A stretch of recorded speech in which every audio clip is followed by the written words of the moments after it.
Coming up next on the Jeff Crilley Show, you'll meet a branding, media, and marketing expert who's been doing this since she was 11 years old. Her incredible story just ahead.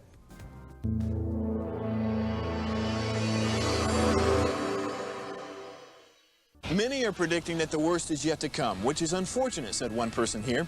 Until now, they've enjoyed the reputation of being the nation's icebox. Watched a burglar in his home this morning by webcam. As a journalist of over 25 years, stories are what make my world turn. Reporting live from the Dallas newsroom tonight, Jeff Crilley, Fox 4 News. But in 2008, I took the jump from my familiar life and started a PR firm from my home. We're talking about anyone with a camcorder like the one I'm using becomes a television network. We started slowly growing the company, and we now have over 100 clients, and we've branched into the world of live digital broadcasting. I now own 8 different TV studios and have a huge team, and the stories that I now get to share are sometimes the most important of my life.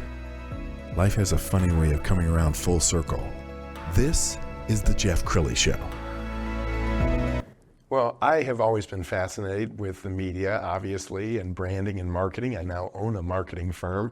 I met my next guest a couple months ago, and we became fast friends. And I said, we need to know each other, and I want her to share her journey with you.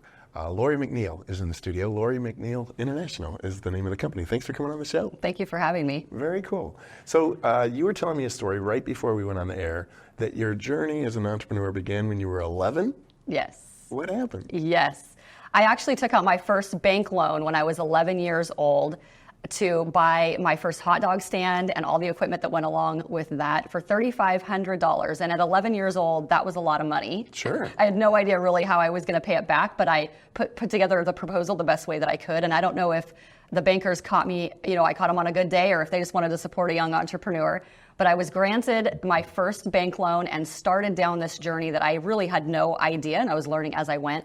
Found myself in a very controversial situation to where I was operating on a public sidewalk, and without all the permits that I needed, I didn't know.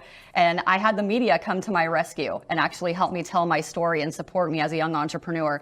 And in that process, I learned when I was getting increased customer base from all over, county and states away, because of the radio and the news press that I was getting with this particular political situation that I was in. And that's when this light bulb went off. Yes. I did my first live radio remote when I was 11 years old. And from that point, I realized the power of understanding going to the people, using media, telling your stories, and actually entering into those partnerships that really help you build a difference in increasing your sales. Well, how did you know to contact the media, or did they just find out? They contacted me. Okay. Yeah, I actually initially did not do it intentionally because I didn't know anything at 11 years old. So they had gotten a hold of my story and my controversial situation. They then wanted to do a live radio remote on location, and then of course the newspapers picked it up from there. And it spread like wildfire in a very, very good way. And I'm so grateful because I learned so much about business, of course, about product placement, pricing, all those different things at a very young age from a business strategic perspective that still hold with me today. Wow, I'm so impressed. City Hall did you a favor by trying to shut you down. Yes, they did. They did. I was able to learn the power, actually, of using that experience to turn lemonade from lemons. Love it. And now you do this professionally for clients. We found a great sizzle reel. Now, this was done a couple years ago, but I think it still holds up. Let's go ahead and roll that now.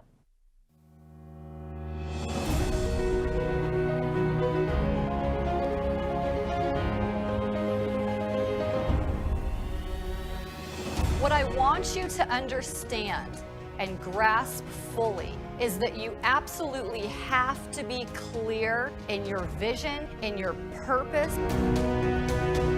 There's a lot of people that get into business because they have an idea, and they don't necessarily have all of the answers.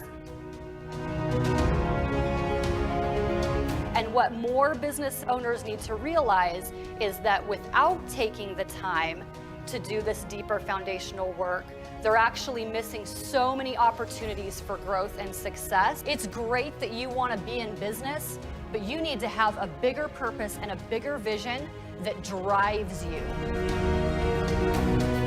It's a little bit tough of a transition to go through, and it's that fear that holds people back. It's that fear of not pleasing. It's that fear of that bad review. What's your mission? What's your goal? What's your purpose?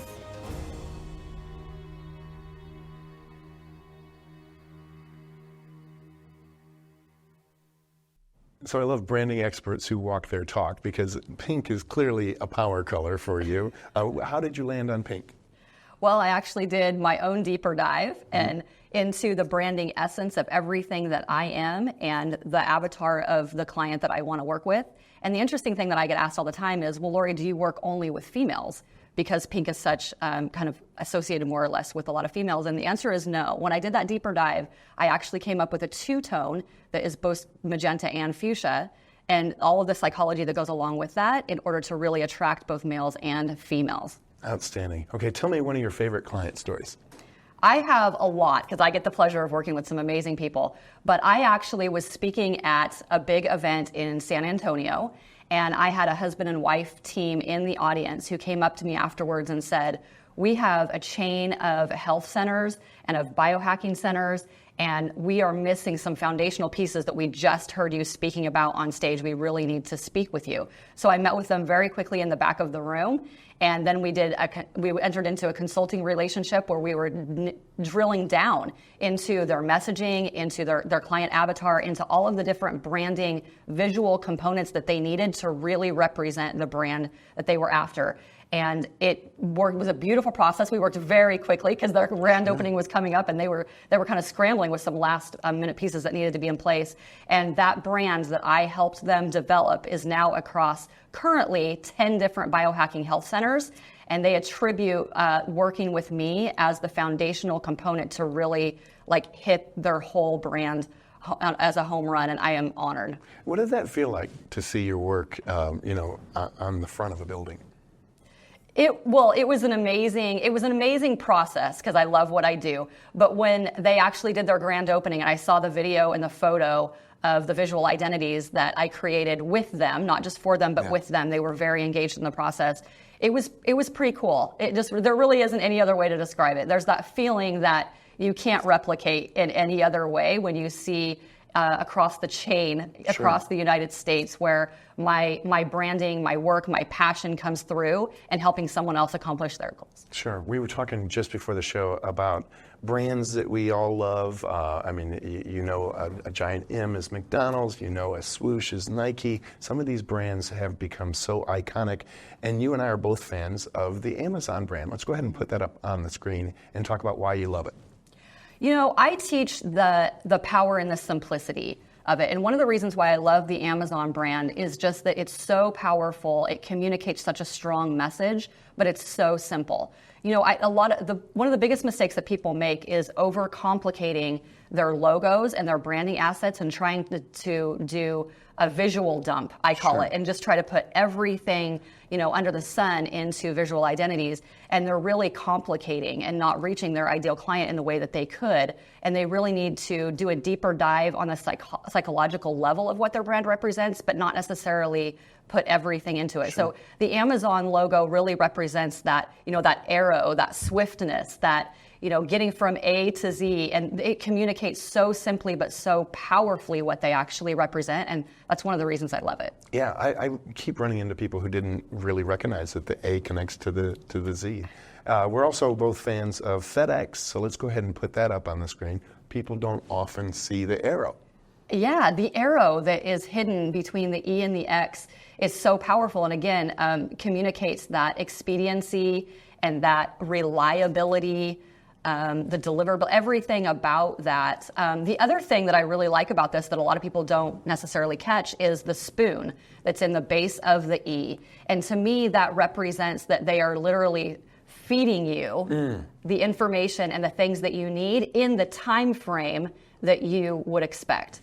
So when you put together the spoon of the E and the arrow toward the end, it really communicates subliminally a really important message of feeding you the information that you need in an expedient time. And I love the simplicity of that, and I love how it speaks to both the conscious and the subconscious mind. Let's talk about the power of color, since you're a pink fan.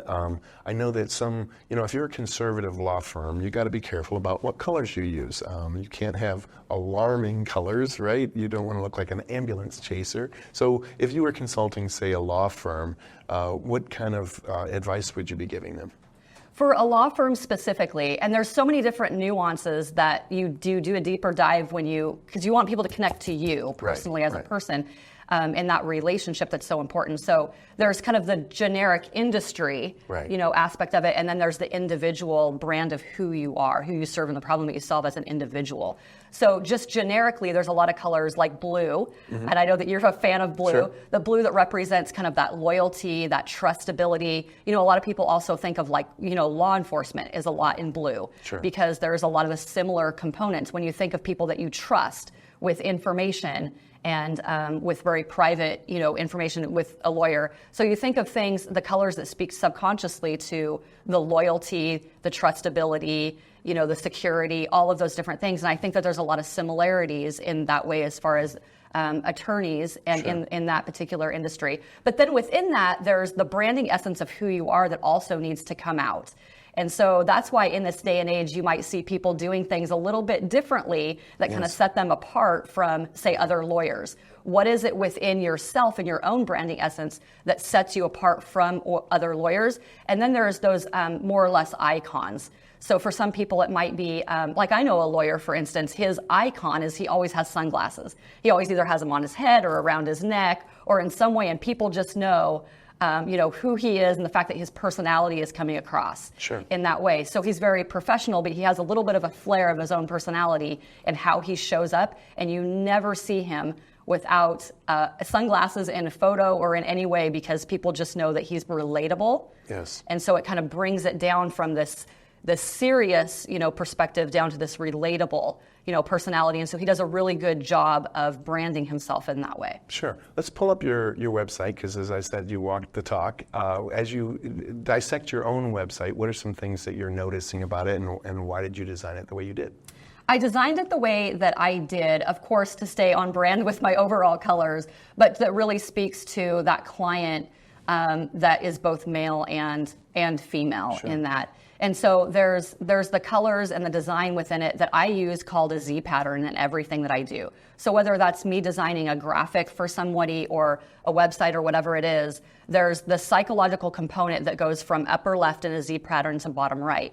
And the reason why that's so powerful is that a lot of people learn to read from left to right. So when you're scanning information very quickly, because most people make decisions within seconds, your eyes will naturally go in a Z pattern from upper left to bottom right. So everything that I design follows that Z pattern method. And so on all of my pages, even on my website, it's actually designed with certain placement of information in that order. I can see why you're so successful. In the last 2 minutes, why don't you talk to the person out there who says, "Man, I think I just found my marketing firm." Well, what's an engagement look like? Do they get on Zoom with you? How does that work? Yeah, well, I truly believe in meeting people wherever they are. So some people, maybe they are okay with Zoom, maybe some people meet in person. I work with people all over the world, literally. I'm always on a plane somewhere. And with that, it's whatever works best for you. But my process definitely is that more or less discovery kind of initial call where I get to know you and your goals and who you serve and what you're trying to accomplish. Some people might have more graphic design experience. Maybe some people need to nail down their messaging a little bit more. There's something within that. So we discover what those components look like, and then we devise a strategy that kind of fills in those gaps. So it's a little bit of coaching and it's a little bit of consulting. And the reason that I do it that way in this process is so that you understand the components that you need to literally drive your own company and your own decisions. So you're not just reliant on me or someone blindly. So there's that coaching piece that comes into play to where I'm teaching you the subconscious understanding of graphic design a little bit, or of logo design, or the understanding of the verbiage that needs to be used in your messaging. And all those different components so that you understand, so that you're not just, okay, let's just do this, and then I'm not even understand why we did it. So there's a little bit of that consulting and coaching, even though those are two very different components. That is a mix in my process, because I want people to understand fully why certain decisions are good for them and why certain decisions are not. because it's not just about competing in your industry, it's about setting yourself apart in that entire process and what that actually looks like. So I have people say, oh, well, this person in my industry is over here doing, X, Y, Z over here. That's great. That may or may not work for you. Let's talk about why. Let's talk about why you need to take a different approach in order to set yourself apart. And that's not only in the visual identity marketers and what branding does, but it's within your messaging and it's with all the components of how those pieces fit together. Because a lot of people don't understand the difference between branding and marketing. And so just having those deeper dive conversations about understanding that the marketing and the messaging actually gets them in the door, the branding is what keeps them coming back. It's a great way to end the show. We're also going to leave you with her website, which is LoriMcNeil.com. The great Lori McNeil. Thanks for coming on the show. Thank you so much. That's it for now. We'll see you next time.